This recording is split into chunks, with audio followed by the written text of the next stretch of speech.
Hi అండి, welcome back to కచ్చెస్ channel. నేను మీ మాధవి. ఈరోజు మా ఇంట్లో వచ్చేసి టిఫిన్ దోశ అండి. పిల్లలు ఎంతో ఇష్టంగా తినాలి అంటే ఇలా ఒకసారి ట్రై చేసి చూడండి. పిల్లలకు ఎంతో ఇష్టమైన టెడ్డీ బేర్ దోశ అని, లాలీపాప్ దోశ అని, స్టార్ దోశ అని, చిట్టి దోశ అని పేర్లు పెట్టి ఎంతో ఇష్టంగా పెడితే పిల్లలు బొజ్జ నిండా తింటారండి.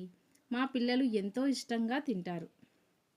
మీ పిల్లలకు ఇలా వేసి చూడండి, చాలా ఇష్టంగా తింటారు. మా ఇంట్లో పిల్లలైతే చాలా ఇష్టంగా, మా పెద్ద కూతురైతే మళ్ళీ అడిగి మరీ వేయించుకుంటుందండి. Teddy bear dosa mummy, lollipop dosa mummy అని, ఇంకా స్టార్ దోశ మమ్మీ అని, ఇలా వెరైటీ దోశలు వేయించుకొని తింటుంది.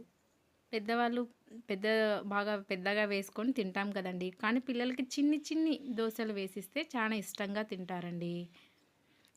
ఇదో చూడండి, మా పిల్లలు ఎంతో ఇష్టంగా అసలు మమ్మీ ఎంత బాగుంది మమ్మీ ఈ షేప్లో, star dosa mummy, teddy bear dosa mummy. నా కూతురైతే ఇంకా తల తింటుందండి, అసలు అట్లా వేసి ఇవ్వమని ఒక్కటే అడుగుతుంటుంది. మళ్ళా షేప్స్ అండి, వాళ్ళకి షేప్స్ కూడా నేర్పిస్తుంటారు కదా స్కూల్లో, ఆ షేప్స్ అడుగుతుంటుందండి. ట్రయాంగిల్ అయ్యి అట్లా షేప్లో వాళ్ళు చదువుకున్నట్టు ఉంటుంది, మనం కూడా షేప్స్ పేరు నేర్చుకున్నట్టు ఉంటుంది. కాబట్టి వాళ్ళకి ఇష్టమైన రీతిలోనే మనం కూడా చేసి పెట్టామనుకోండి, వాళ్ళతో చదువుతో పాటు బాగా కడుపు నిండగా తింటారండి. మా పాపను స్కూల్కి రెడీ చేశానండి. ఇంకా మా పాప స్కూల్ బస్ వచ్చే టైం అయింది. క్యారియర్ అంతా రెడీ చేసి పెట్టేశానండి అని చెప్పేసి వెళ్తుంది.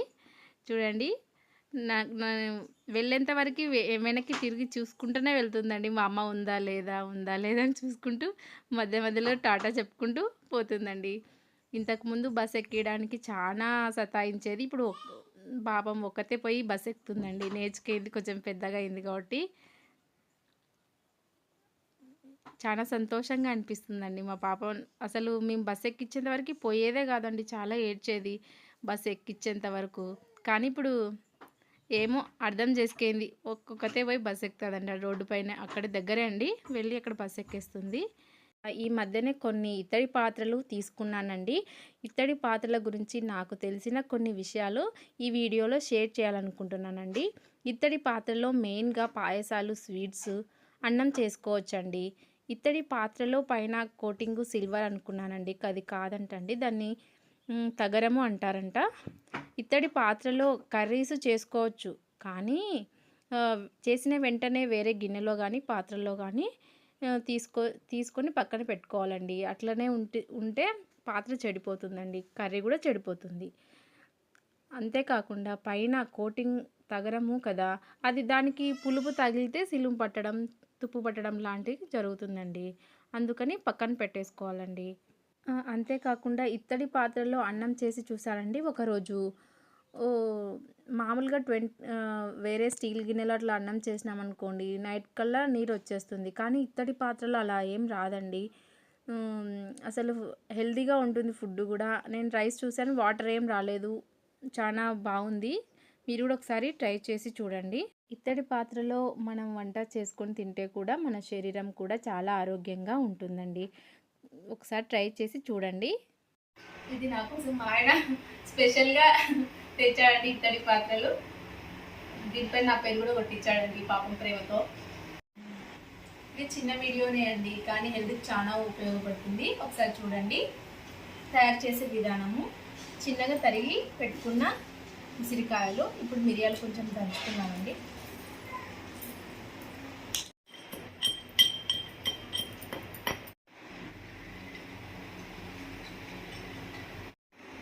కొద్దిగా తేనె వేసుకున్నాము.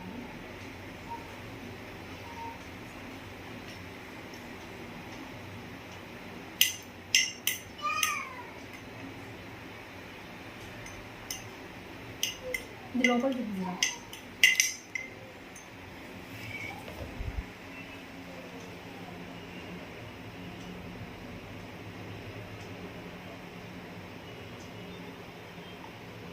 తగినంత మిరియాల పొడి అండి, కొంచెం కచ్చపచ్చగా తెచ్చుకున్నాను.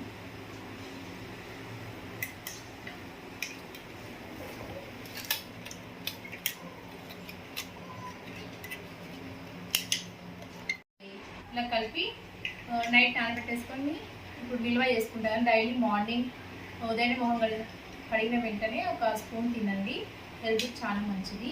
అలాగే కచ్చిస్ ఛానల్ని సబ్స్క్రైబ్ చేసుకోండి, లైక్